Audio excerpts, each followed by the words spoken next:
Hello, hello. Welcome back to Leading Women in Tech. It's Tony here, your leadership career bestie, your lit up leadership career bestie. I hope you are doing well. Today, I am joined by Annie Raygoza.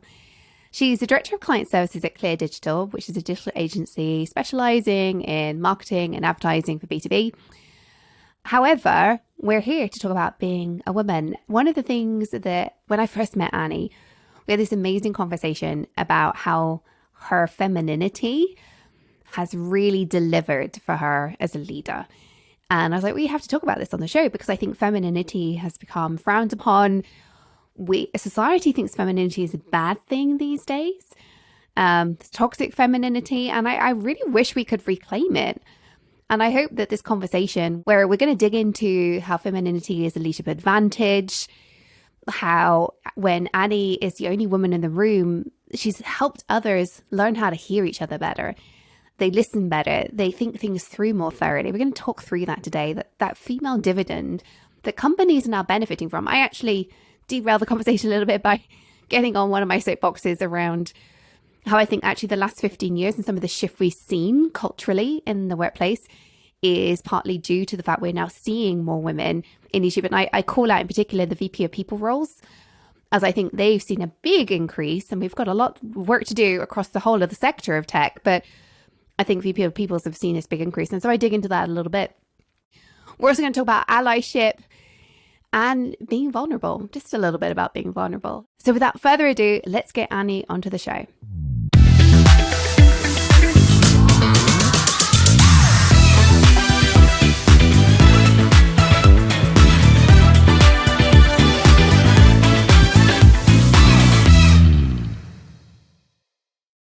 Welcome to the show, Annie. It's great to have you here. Hi, Tony. Thanks for having me today. I'm delighted to dig into this because a bit of femininity goes a very long way, and that's what we're going to be talking about today. But before we do that, I would love for you to share your career journey to date, the highlights, the lowlights. I think we can learn so much from lowlights. I say that every week. And why you're now passionate about being the person who helps women be women in the workplace. Sure.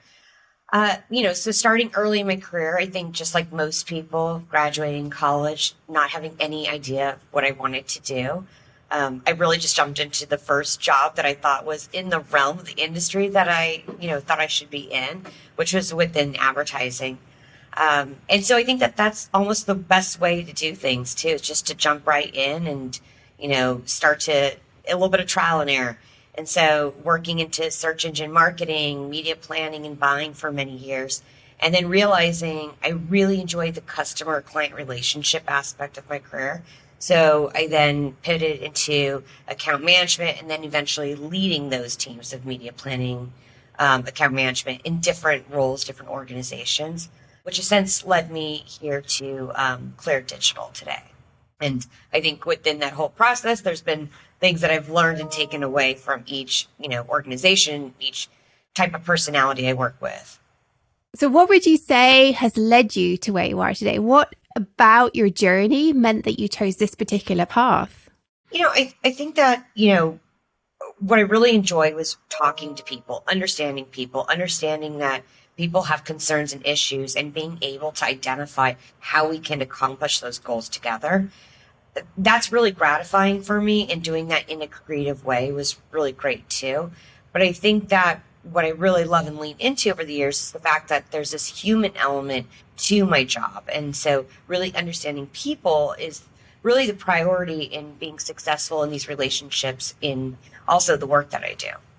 Well, let's talk about that human element, because I know you and we want to have a talk about how, as women, far too many of us have sacrificed our femininity. And especially my experience as a woman in tech and working with women in tech is, I think, the masculine energy that comes with a lot of the male tech industry. I hope we're changing it, but it's slow. There is an even bigger pressure for us to be more male and less feminine. I would like to know, how have you seen this play out? Why do you think it comes about? And what's your personal experience of it? Yeah, it's a good question. And in this industry, it is highly male dominated still. It is changing. It is evolving. But as you're moving up into higher roles, you are still seeing more of a male presence in those positions. And so I think with that being said, as a woman, it is sometimes difficult to navigate in those personalities, but also try to be yourself and be honest with who you are. So, I think that what happens in a lot of cases is that people want to try to be one of the guys and they want to try to talk like them, act like them, raise their voice like them, when really that's not really throwing kind of your strength around. It makes you one of them, where you can really stand out by being different and by being who you are. And I think femininity is something that we should really embrace, because it does separate us in a lot of ways, and in a lot of good ways too, where our male colleagues can really learn a lot of things from us as well. Yeah. Well, so why is it that our male colleagues are not already learning something from us? What do you think is going on there? There might be years of really kind of just having this male saturated industry where that's just the personalities that they've been used to embracing. A lot of them have been in the industry for many years, and disrupting it by having different personalities and different people that are coming in and saying, I know that things have been done this way and it's been effective for you, but I'm coming in with a different angle and I want you to see this perspective. And I think that is really changing the viewpoints of how things are done internally, but then it's also changing, I think, in a positive way of how it's relaying out to our community and to, our partners and relationships and clients that we have. Well, many of the women I work with, many women in tech in general, have been the only woman in the room since childhood. I mean, I certainly, when I first started choosing subjects at school, which here you do at 14, you choose some subjects at 14, you then do more at 16, and so on and so on. And as soon as I started choosing subjects, I was choosing things where I was the one girl. I was one of just a handful of girls. I was the first girl in my school to do electronics, for example. There was me and one other girl at that time, and we were the first two ever to study electronics. And so this is very normal for many of the women I work with. Like we've just been so indoctrinated in this male-dominated environment, and therefore we don't resonate with the word femininity. In fact, some of us get a bit like tetchy about it. I certainly used to. I'm like, what is that? That's not me. What would you say to them about this conversation and how they can still embrace, if they wish to, their femininity? Maybe like, what is femininity to start off with? Yeah, femininity to me personally, and I think it can really have so many different meanings. And I think you're right. I think that there has been this negative kind of connotation associated with the word. And I think in a lot of ways it's been seen as weak or, meek even in, conversations and personality traits. And, what I really see as femininity is being able to embrace the vulnerability, being able to really hear and see people in a way that should not be seen as something that's a weakness in us. It's really just this really beautiful aspect that sometimes we just naturally have. Where at the end of the day, when we work with people, and people are the things that really keep things running, is that we have to understand that human and almost sensitivity like that goes with our day-to-day work. And sensitivity can sometimes be, something that people might roll their eyes at, but I see it as something that's a really great opportunity to be a better coach, a better mentor, and, a better person that helps elevate team members too and doing what they do. And that's where I see my femininity personally as a strength and something that, I'm trying to kind of, I love that when people pick up on that and, with my male colleagues as well, that they start to see that angle and they embrace that in their own teams as well. Well, actually, it's interesting you say like when men start to pick up on that, because one thing I thought was interesting is I know that I'm aware that myself and others, we've adopted masculine traits. I think one of the things that we don't talk enough about in society is, well, how can men benefit in the workplace from getting in touch with their female side? Because, if we can become more male, surely they can become more female. And there's a whole, stereotype going on there potentially. But just what can we do? Like, what is the benefits that men aren't reaping by just like ignoring this if they are doing so? I think it's important for all genders to understand that there's different perspectives in everything that we do. And so the way that I may look at something, maybe I'm looking at super siloed. I'm really only seeing my perspective, and maybe it's just my personal angle on things. And same thing for them. And so I think that it comes down to having the right people in the room. And it really comes down to the people. Because if you Mm-hmm. allow yourself to break those barriers down and say, you know what, I want to hear your perspective, although I would probably never think that way, there are things that we can pick up on. We can still be true to who we are, but understanding that there's more than one angle to seeing something, more than one solution, that makes us a better person in general. Mm-hmm. Well, I want to dig into leadership. Obviously, that's the point of this podcast. And when you and I were chatting before we hit record, we've talked about how femininity is a leadership advantage. So let's dig into that. How do you view our femininity as a way to become a better leader, as a leadership advantage, an advantage for the business, and why? I really embrace my womanhood and femininity, and I am one woman in a group of three men. So the four of us make up the leadership team. And so I am really grateful that, for one, that, we hear each other out.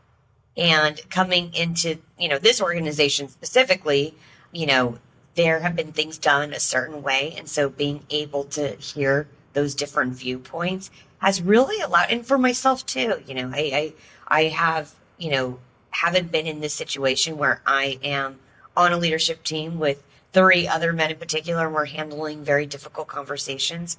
But it has allowed us to really hear each other better, listen better, and really make decisions based on have I really thought everything through.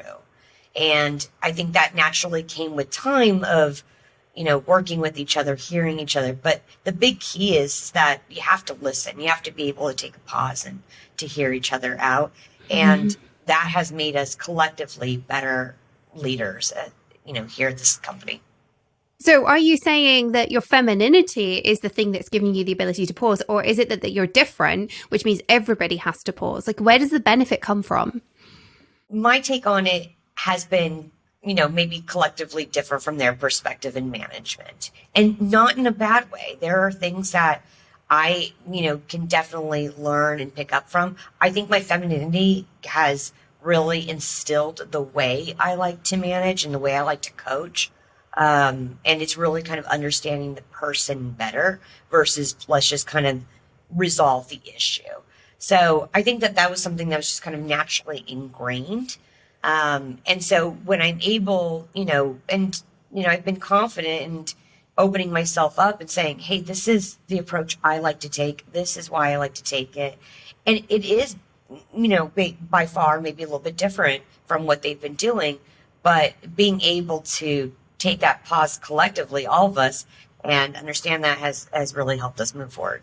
It's really interesting because you're asserting that, and I do agree with you here, but I think it's just really worth stating it, obviously, that one of the reasons you take the time to understand people more is because of your gender, or at least your experience in this gender, what we're classing as the femininity piece.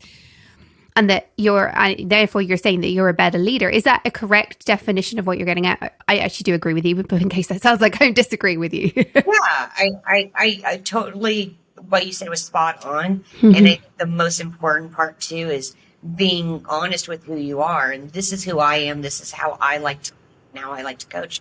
And although I am open to hearing different perspectives, I want to be honest with who I am and the results that I've seen in, doing things this way. Yeah, and I really wanted to call that out because I think having this conversation, I think the word femininity for some of the listeners, certainly if they're like some of the people I know, femininity has a toxic connotation to it at times. I actually want to dig into that in just a second. But what I really want people to hear is actually our femininity is the very thing that many of us recognize is a good leadership trait. It is about slowing down and being people first rather than dollars first. I was just coaching a client just a few minutes ago, and we were talking about how there's somebody else coming into our organization who has a background in basically just cutting companies down. And the company up until now, the culture has been very much people first, and it has reaped dividends. And to have that shift towards what I would view as quite a masculine mindset of dollars above people, I think is actually quite damaging. And yet, I think so many of us as women unconsciously are pushing to become more masculine because that's all the role models we have around us. And we are letting go unconsciously of that attitude of people first, there's got to be a balance. And I talk about that all the time in my coaching. There's a balance to be struck, right? I'm not asserting that we should be making spending decisions where we never consider the dollars. It should, only consider the human. It's got to be balanced. But one or the other, I think, is a mistake. And I think if we actually recognize that this is part of our natural female advantage, we can have a debate whether that's nature or nurture. Like that's something I'm not sure we'll answer anytime soon, because we can't just put a whole load of women in a lab and a whole load of men in a lab and never expose them to other humans, right? Is it nature or nurture? We don't know. But there is this general difference in society, certainly in Western culture, that I'm aware of. And I just think it's really worth recognizing that this is something we should hold on to, even if we're trying to fit in to a male-dominated environment. I feel very strongly about that, as you can tell. And I'm hearing from you that you feel the same. I think there is beauty in having differences. And I think that, there's a reason why we are different. And if we try to be all the same, then we are going to have organizations that are, really kind of bent on just dollars first, not the people. And really the benefit of having a successful company is having people that feel like they're heard, that they're understood, that they're empowered. And you see the results of that. And, if you really listen to people, you really make those adjustments, you can see the difference in just retention levels alone. And, we survey our team members on a quarterly level to understand how they're feeling about things. So there's lots of touch points that we have evolved into the organization to say, we hear you, we react on everything that you say. We always have a conversation about these things. So I think that really has allowed us to, really make the credible actions too, like saying we do these things, we actually do it. Yeah, I might be about to give women more credit than we should have, although I think women don't get enough credit. So, hey, I'll take it anyway. I think it's no accident at all that it's in the last 15 years or so that we've had organizations like yours. We do people surveys, we do attitude surveys. We care about retention a lot more than we used to. We've recognized retention as an expensive thing to have at a poor level, because at the end of the day, even if you need to reduce your workforce, you want to lose the worst talent, not the best talent. And retention problems, your best talent is the stuff that leaves, right? So, but I think it's no accident that that's happened in the same frame of time that women have had a more prominent place in the workforce. We've got lots of heads of people, VP of the people. The people operations is a thing now, rather than it being just purely HR. And many of those roles are female dominated. Even in tech, I think you find a lot more. Actually, I'm sure there are VPs of people that are male, but obviously I'm in a bit of an echo chamber because I work with women, but I don't know any of my clients who have a head of people no, that's not true. I know one who's got a head of people that my client works with who is male. But other than that, that's it. So it's a very female dominated part of the tech industry. And I think that is no accident. And I think that's why we're seeing this shift in the culture as well, for the better, in my opinion, because we've got this different perspective. Yeah, I agree. And I love seeing how these roles have expanded over the years in different organizations. I think that there's a lot of recognition in how these are affecting people.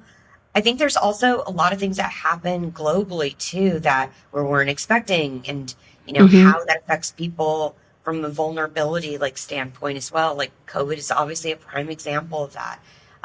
We had to really take a step back and think about our people that we care about, and how do the decisions we make affect them? How do we make them feel like they're protected in all aspects of their life, including work, which is such a huge component of their day-to-day lives, for women, and really going for men too, is really making decisions around, families and having that time. And there's a lot that's happened over the years. I'm super excited about it. I think that this is really raising that voice and those concerns, where before it might have been, the hardest worker, the person that is working, burning the midnight oil, that's the person that's the most successful, when really we have to change our mindset, because that's, not going to be a long-term solution, and really just going to hurt everybody. Yeah, 100%. I really hope people listening to this, even if they are kind of resisting a little bit the word femininity, if that's pushing your buttons, we need to have a conversation about why it's pushing your buttons. If you're listening to this anyway. And I really hope that they realize that even if they don't resonate with the word, that there are things that women have done to the corporate workplace which have changed it for the better. And if we're just able to embrace who we are even further, think how much better the workplace could be. I want to move on to allyship. I know, like me, you're very passionate about community, allyship, and mentorship for women. Could you share with us how allyship in particular has changed your career and what you now recommend to others take advantage of allyship, build allies, become allies, all that kind of stuff? Absolutely. It took me a while to really understand the value of this, I think, early in my career. I didn't know how to go about it. And then I think one day it just kind of clicked. It was like, it doesn't have to be that difficult. You just put yourself out there, and there are so many people willing to jump in, to help out, that have been in that same spot. So I have participated in different organizations, different groups. I've gone to different conferences that are female focused conferences as well. I have talked to women in different and similar roles as well. How do you overcome some of these issues that I'm facing, in particular as being a woman? And so again, that's really kind of embracing femininity with, I don't want to change who I am, but I want to approach this in a way I feel comfortable with. I also teach as a professor at a local university too. So that is another way that I love to provide mentorship for those that are, just like anybody at that age. And I hear all the time, I don't know if I'm going to make the right decision. I feel like I'm scared to jump in. What do I do? So, obviously my class is to lecture in the curriculum, but I do incorporate a large part of it as mentorship too, so that students, even after they've graduated, that they come back and we have conversations, we can revisit resumes, we can talk about next steps and know that they have somebody in their corner. And I think that that's a really tough time in a career too, is being, young in it, being green and feeling lacking any ounce of confidence too. It's, want to start off on the right foot and know that each step of the way you have somebody there. Yeah. What would you say is your best piece of advice if somebody wants to become an ally? I would say, absolutely start doing research and, joining local organizations, joining networking opportunities, because there are so many opportunities and so many groups out there that give that support. I think it's also really important too to kind of focus on your niche, area that you work into, because in particular, people are looking for allies that are in very similar industry. Really honing in on who you're trying to support as well. And really, I would say what's really important too is being consistent. If somebody's leaning on you for help, be there for them, be consistent, let them know that you want to do this, you want to support them, and the challenges that they're probably facing. I think a large part of allyship is actually just making others aware that you're available for that. And equally for us seeking allies, look around for the people that are supportive. I do think sometimes creating allies is a matter of having a conversation, asking somebody if, I've got this idea, what do you think? And which kind of comes across as a mentoring question. That's why I think people become allies after like running out of steam from mentorship, because a lot of the time these things sound like I want advice, but actually that's not what you're asking. What you want to do is ask a question such that you're just going to get a yes, no answer, and then say, like, would you mind advocating for me at this table? Would you mind putting my name forward for this thing? If they are seeing potential in you, you can ask. The worst thing they're going to do is say no. Now, Right. We don't want to put people in a difficult situation where they're really uncomfortable about saying no. This is because we don't want to I'm all about advocating for ourselves, but we don't want to upset too many people because people struggle to say no, right? Right. And, that can alienate people. People can start avoiding you. But equally, if we never try, we aren't going to get. So you want to try it, see how it goes, refine your pitch, just get out there and ask for that support that comes with having a couple of allies. And also our allies don't have to be men. There are plenty of women out there now. That's something I'm trying to build is a community of senior leaders who are female, who can be allies for the next generation, big time, and allies for each other too. I think that's another thing, is having peer allies. You walk into a meeting, with your peers and a boss, and your peers have your back, that's a form of allyship that I think is heavily underrated. Would you agree?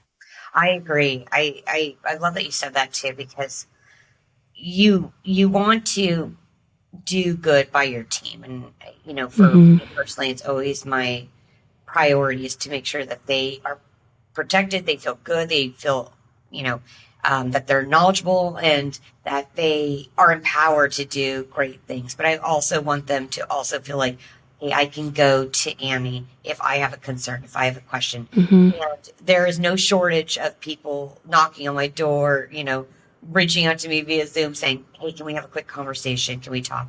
And I love that because that means that I've done something right in the sense that they can come to me for whatever Yeah. it is, whatever little thing, and maybe it's personal things, it's not work, but I know that it could affect work, that they have that. And that's special because I want them to, know that at the end of the day, yes, this is a job, but also we have lives, we're humans, and things happen, and know that you have somebody there that's going to say, it's okay. It's not the end of the world. It's going to be all right. So Yeah, 100%.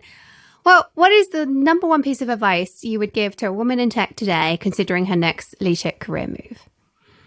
I would say be honest and true to who you are. And I know that that sounds very, scripted, but I think that being vulnerable is one of my best pieces of advice. Is that a lot of times we're thinking things in our head and we're so scared to say them out loud. And Yeah. you know, some people have such brilliant ideas, and especially women, that they're just so scared of saying out loud, and nobody will know you have a wonderful idea if you don't say it. So my biggest piece of advice is, maybe it's not going to be earth shattering, maybe it's not going to be so mind blowing, but it's something, and people hear you and they know that you have an opinion and a voice, and so don't shy away from that. Oh, I love that so much. I think there's an art to being vulnerable. It's a whole nother conversation. There's an art to being vulnerable, but when we learn how to do it and do it well, the dividends are enormous. It's such a beautiful thing. Let's move on to the quick fire round. You ready for this? Yeah. What is the worst piece of advice you've ever been given? Worst piece of advice is probably fake it till you make it. Oh, yeah, I right. I hate really that. hate that I hate advice. it. And it really bothers me if people still Mm. say that to this day. So I get people coming into my community saying, I'll fake it till you make it. And I know where it comes from, but it's such a damaging mindset. it is. It's sort of, yeah. Well, there's a whole nother conversation. It's definitely not quick fire conversation. Yeah, But yeah, for those of you listening, there's a good reason behind fake it till you make it, but it's very, very poorly used and it's become quite toxic in my opinion. So yes, I'm actually really glad you brought that one up because I think it is really important to recognize how damaging that one can be. What is the best piece of advice you've ever been given? Speak up. And I think that Mm. it is, and it wasn't meant in a really negative connotation. It was, I want to hear your voice. And Yeah. so, and it can be so subtle, those words. And it was from a mentor many, many years ago that I had early in my career. And he's like, I want to hear your voice. And so when I did, he's like, that's exactly, you're saying exactly what I thought Mhm. you were going to say. He's like, but I wanted you to say it. So I think Yeah. that not, shying away from, holding it in.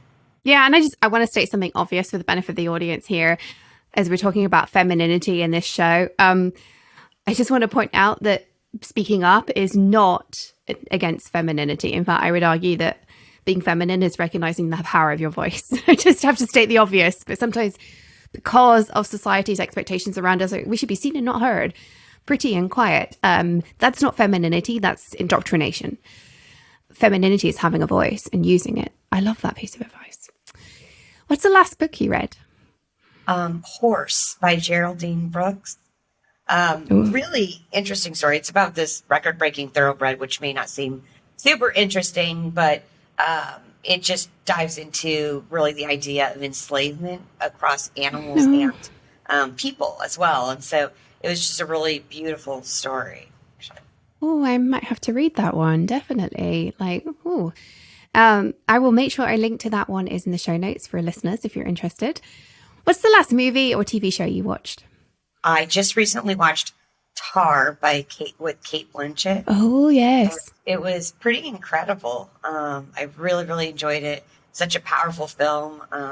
So that was one that really stuck with me. I've read a lot about it, but I've not managed to see it yet. So maybe it needs to go up the list. Sounds like it's quite intense at times. Very intense.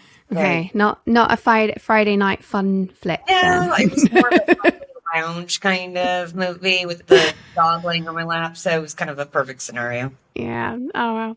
Okay, mindset. At the end of every episode, I'd like to give a mindset tip. What is your favorite mindset tip to help leaders and women leaders in particular? I would say I'm always a big advocate of being vulnerable, being who you are, and embracing that aspect of femininity. So, don't try to be like the person next to you because they're successful. Pave your own path. Be true to who you are in that way. And being a woman is one of your greatest gifts. So embrace it in how you lead and manage people.